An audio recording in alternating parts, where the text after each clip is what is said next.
Okay, Mom, tell me about your wedding and why you picked the colors that you picked and where did you get your dress and all of that. Well, we'll start with the wedding dress. I went to Omaha and my mother went along with me. Leo and Dad, my dad came as well. We got the dress. Did you have a budget? No.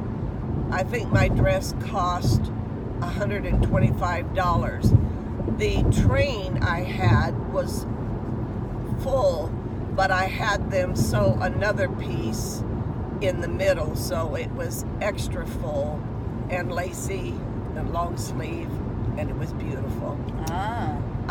The bridesmaid dresses were green, and I think we got them at the same place. We ordered them, and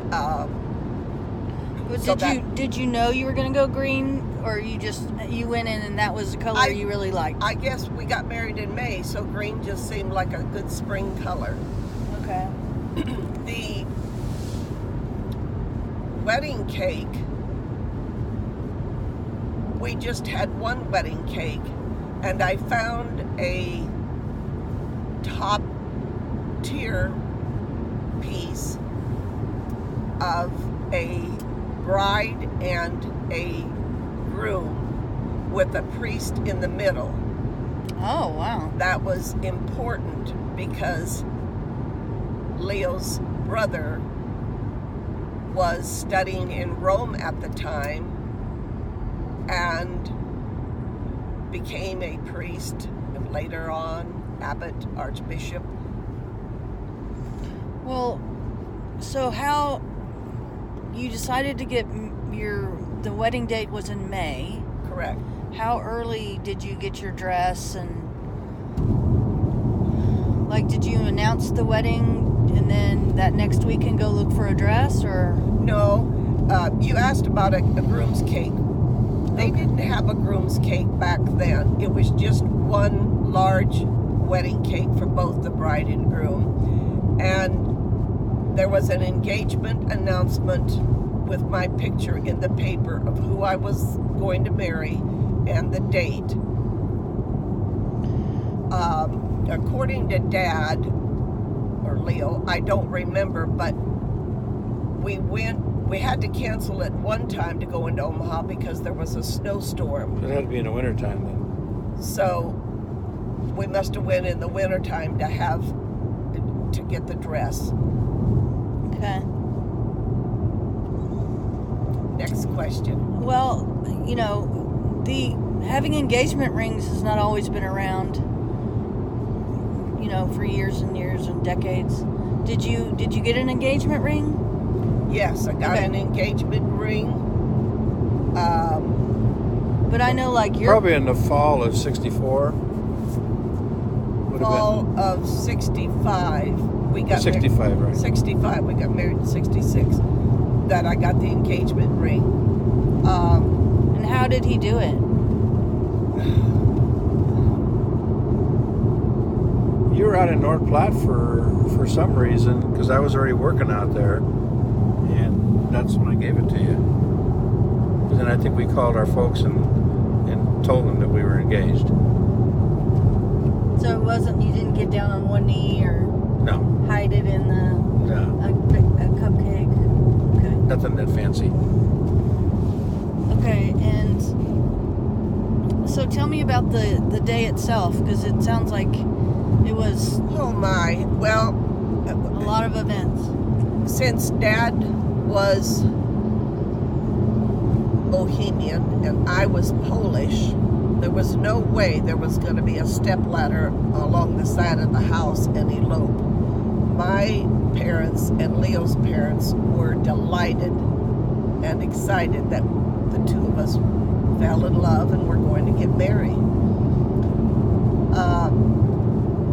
In 1966 in May, there was really no country club my parents or Leo's belonged to, but there was a National Guard armory in Columbus, Nebraska, is where we had the dinner and all-day reception. We got married May 7th, 1966 at 10 a.m. in the morning at St. Rose of Lima Catholic Church, which sits on the corner in Genoa, Nebraska.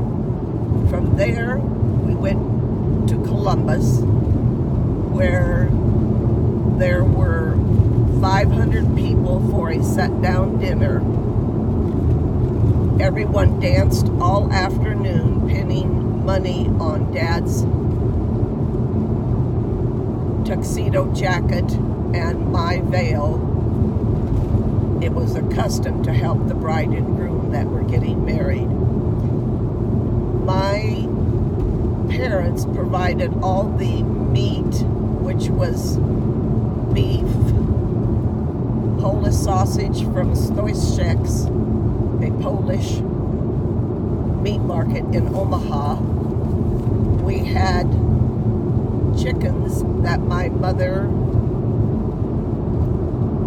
butchered and dressed and had fresh chickens. We had potatoes from the farm, corn that my mother and dad cut off the cob. Then all of the dinner rolls, the croissants, the horn rolls, the kolaches, all the baked goods were provided by Leo's mom, Christine. In the afternoon, like I said, we danced. Some played cards, some visited. And then at about 6 p.m., everybody, which was now grown to the number of 750 people, for the reception dinner in the evening, which we had about 12 cooks cooking back in the kitchen. I had probably about 10 or 12 girls who helped serve. And then I also had probably 5 or 6 girls who opened the wedding gifts and displayed them in a separate room. Really? Opened them? Yes. Wow. Yes. And then we had... Is there a special name for those people? Just... Attendants. That's just one of the tasks. That's their job. One of their jobs. That was their yes. jobs. Okay. And the food, everything that was from the dinner, we served at the lunch for the 750 people. So, and then it was 103 degrees that day. And sometime after we ate dinner, the bridesmaids and groomsmen, along with Dad and I, drove to David City, Nebraska, to visit his grandparents, Leo and Mary Hanus. They were both in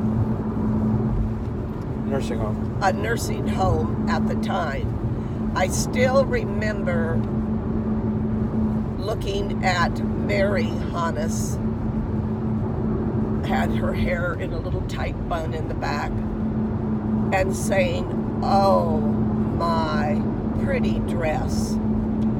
So we did that, and then we returned back to Columbus for the remainder of the reception. So we went to the farm and got freshened up.